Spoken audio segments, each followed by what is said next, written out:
High কমিশনে ঢুকে জাতির পিতার ছবি নিয়ে অপমান করেছে, এত সাহস কোথা থেকে পায় আমি। এবং বাংলাদেশে হাই কমিশনার কে ছিল এবং তারা সেখানে কিছুই করতে পারলো না, এটি একটি বড় প্রশ্ন। ছিল এবং তারা সেখানে কিছুই করতে পারলো না কেন, সেটাও বড় প্রশ্ন।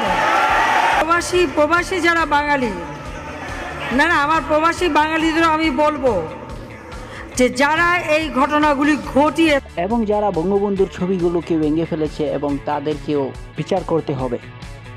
দিয়ে জাতির পিতার ওই ছবি নিয়ে তারা ভেঙেছে, তাদের যা উপযুক্ত করা উচিত সেটা করতে হবে। মাসে ভাষণে বলে গেছে যে বাঙালিকে কেউ দাবায় রাখতে পারবে না, পারে নাই দাবায় রাখতে। আমি প্রধানমন্ত্রী এসে আমারটা যা করুক। ভিডিওর শেষে আপনার মূল্যবান মতামতটি জানিয়ে দেবেন কমেন্টের মাধ্যমে। আমাদের জাতির পিতা যে আইন আছে সেখানে হাত দেবে এত সাহস